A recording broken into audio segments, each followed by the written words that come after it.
Assalamualaikum warahmatullahi wabarakatuh. Di sini kami akan mempresentasikan hasil kerja kelompok kami dalam memenuhi tugas mata kuliah fikih yang diampu oleh Ibu dosen Yulianti MPD. Sebelumnya, perkenalkan nama saya Mayada. Di sini saya sebagai pemateri pertama. Selanjutnya ada Marlia Sari sebagai pemateri kedua dan Devi Febrina sebagai pemateri ketiga. Di sini saya akan menjelaskan tentang toharoh. A. Pengertian toharoh. Menurut bahasa, toharoh berasal dari kata toruh yang berarti bersuci atau bersih. Sedangkan menurut istilah, toharoh adalah bersuci dari hadas, baik hadas kecil maupun hadas besar, dan bersuci dari najis yang meliputi badan, pakaian, tempat, dan benda-benda yang terbawa oleh badan. B. Syarat wajib toharoh. Setiap mukmin memiliki syarat wajib toharoh.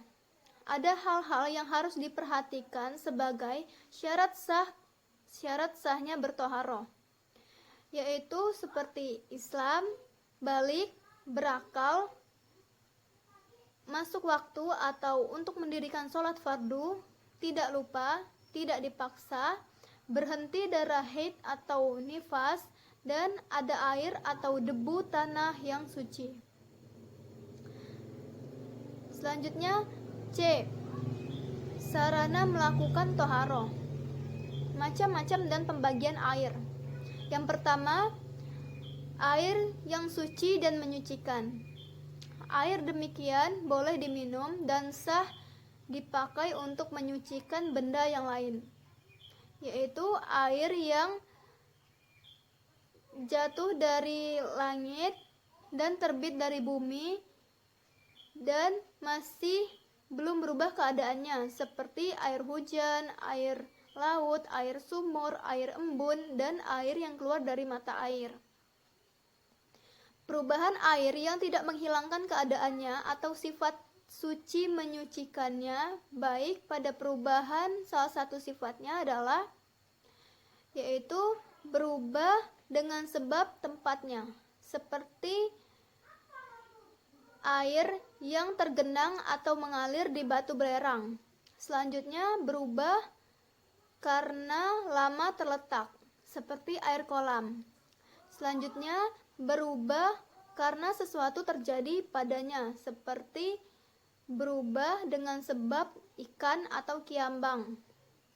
Dan yang terakhir, berubah dengan sebab tanah yang suci, seperti berubah oleh sebab daun-daunan yang jatuh dari pohon-pohon yang berdekatan dengan sumur atau tempat-tempat air tersebut.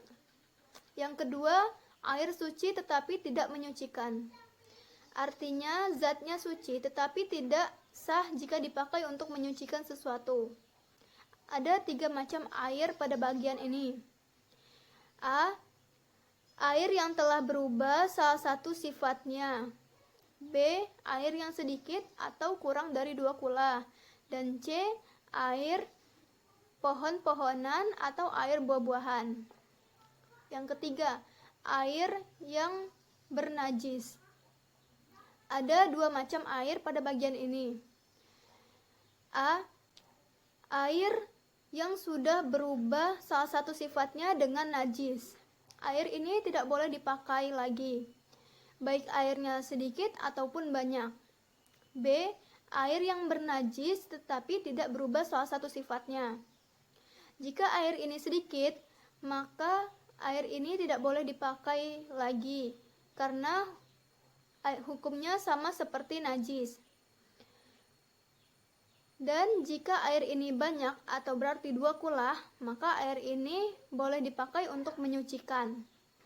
Dan yang terakhir, ada air yang makruh dipakai, yaitu air yang terjemur pada matahari dalam bejana selain bejana emas atau perak.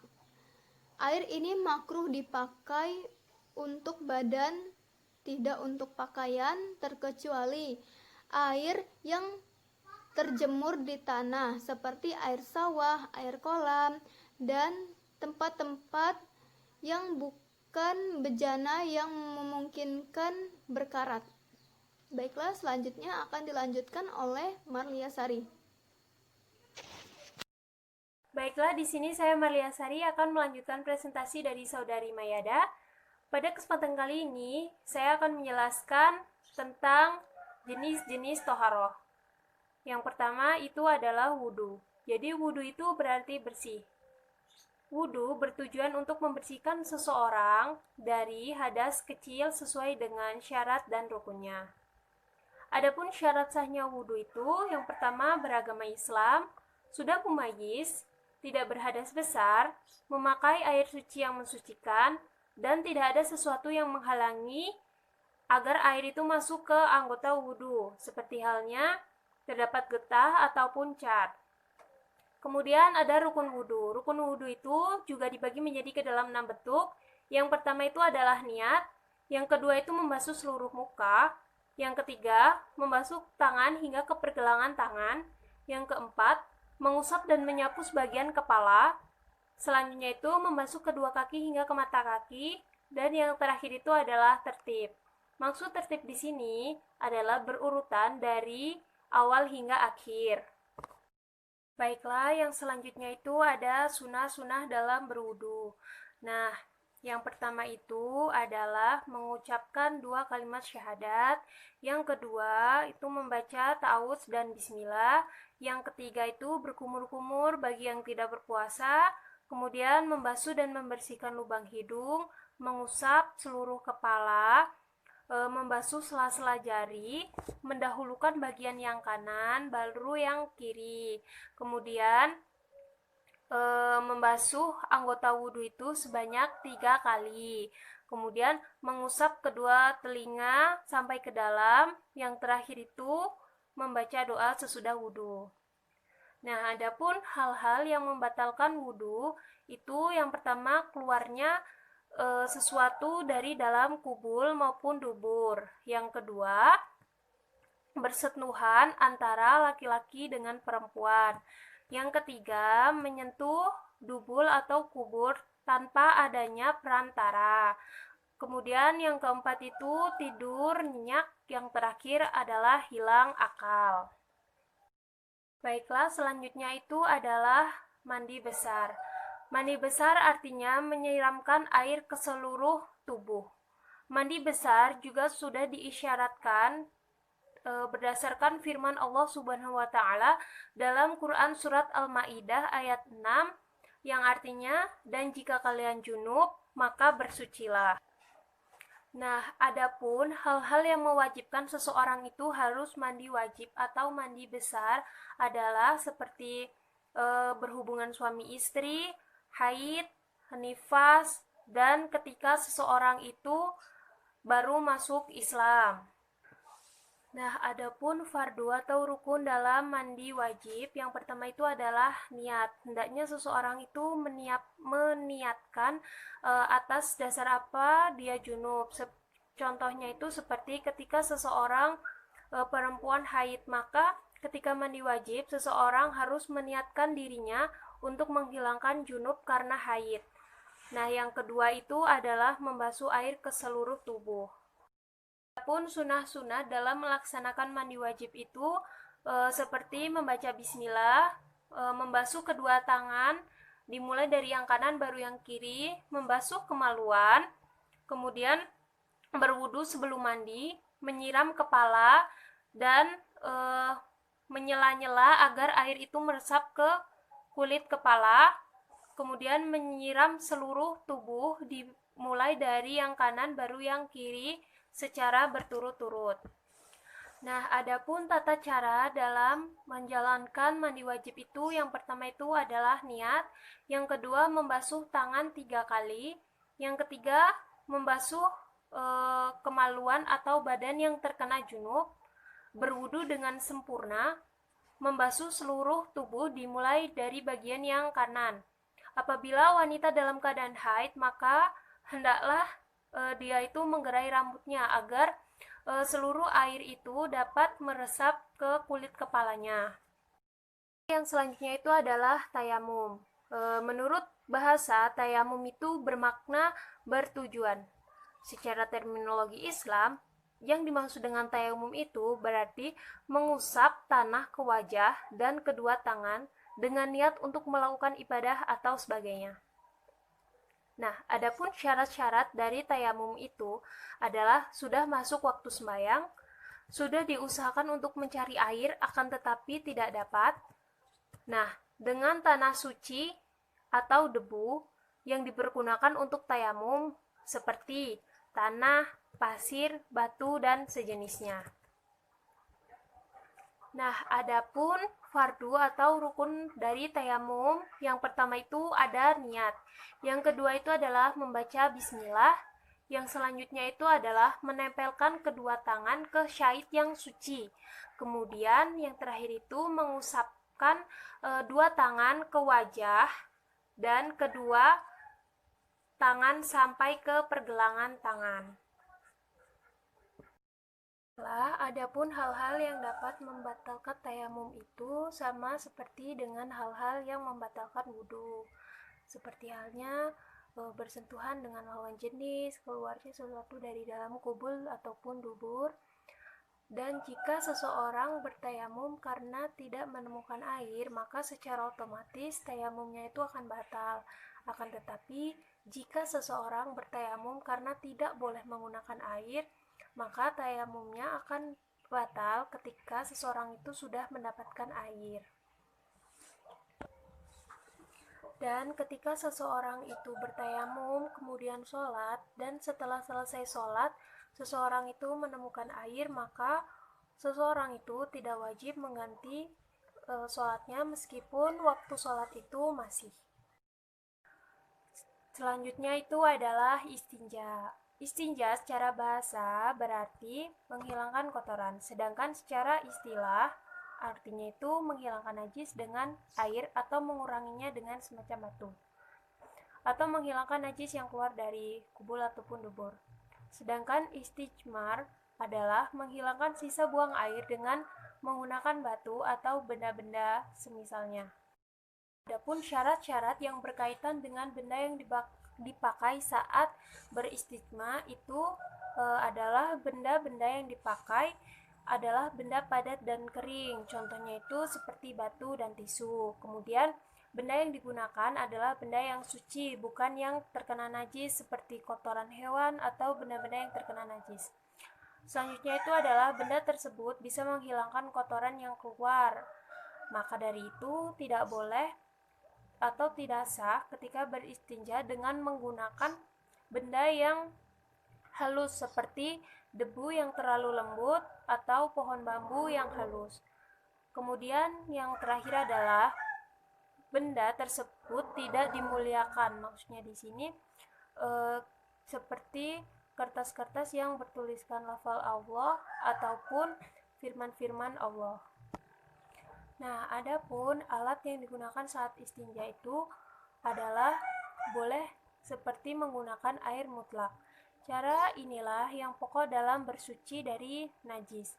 Di samping boleh menggunakan air mutlak, beristinja juga diperbolehkan dengan menggunakan benda padat apa saja asal kasat hingga dapat menghilangkan najis seperti batu, daun, dan sebagainya. Mungkin itu saja yang dapat saya sampaikan. Kemudian selanjutnya akan dilanjutkan oleh teman saya yaitu Devi Febrina. Assalamualaikum warahmatullahi wabarakatuh. Di sini saya akan melanjutkan tentang hadas dan najis. Yang pertama itu pengertian hadas. Hadas menurut bahasa artinya berlaku atau terjadi. Menurut istilah hadas adalah suatu yang terjadi atau berlaku yang mengharuskan bersuci atau membersihkan diri sehingga sah untuk melaksanakan ibadah. Yang kedua, bermacam hadas dan cara mesucikannya. Menurut fikih, hadas dibagi menjadi dua, yaitu hadas kecil. Hadas kecil adalah adanya suatu yang terjadi dan mengharuskan seorang berwudu apabila hendak melaksanakan sholat. Cara hadas kecil adalah sebagai berikut. Yang pertama itu ada keluarnya sesuatu dari kubul atau dubur. Yang kedua itu tidur nyenyak dalam kondisi tidak duduk. Yang ketiga menyentuh kubul atau dubur dengan telapak tangan tanpa pembatas. Yang keempat hilang akal karena sakit atau mabuk. Yang kelima itu hadas besar. Hadas besar, suatu yang keluar atau terjadi sehingga mewajibkan mandi besar atau junub. Contoh-contoh terjadi hadas besar adalah sebagai berikut, yaitu yang pertama bersetubuh hubungan suami istri, yang kedua itu keluar mani baik karena mimpi maupun hal lain, yang ketiga itu keluar darah haid, yang keempat itu nifas, yang kelima itu meninggal dunia. Selanjutnya pengertian najis. Pengertian najis menurut bahasa adalah suatu yang kotor, sedangkan menurut istilah adalah suatu yang dipandang kotor atau menjijikkan yang harus disucikan karena menjadikan tidak sahnya melaksanakan suatu ibadah tertentu. Selanjutnya itu macam-macam najis atau mensucikannya. Yang pertama ya untuk melakukan kaifat mencuci badan yang kena najis, maka najis dibagi menjadi 3 bagian. Yang pertama itu ada najis mukhalazah tebal, yaitu anjing. Kaifat mencucikan benda yang kena najis ini hendaknya dibasuh 7 kali. Air pertama hendaklah dicampur dengan tanah. Yang kedua itu ada najis muhafafah enteng seperti kencing anak laki-laki yang belum makan makanan selain dari ASI. Cara mencuci benda yang kena najis ini yang dengan memercikan air atau benda itu meskipun tidak mengalir. Adapun kencing atau perempuan yang belum makan selain dari ASI, maka mencuci hendaklah dibasuh sampai mengalir air di atas benda yang kena najis itu dan hilang zat najis dan sifat-sifatnya.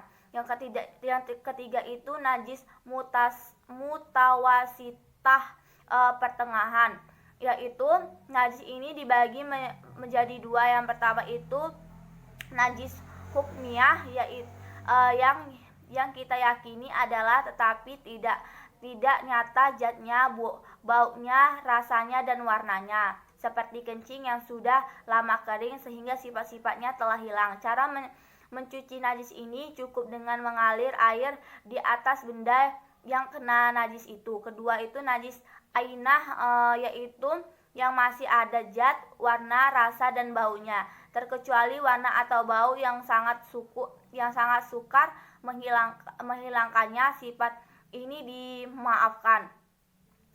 Selanjutnya yang F yaitu manfaat taharoh.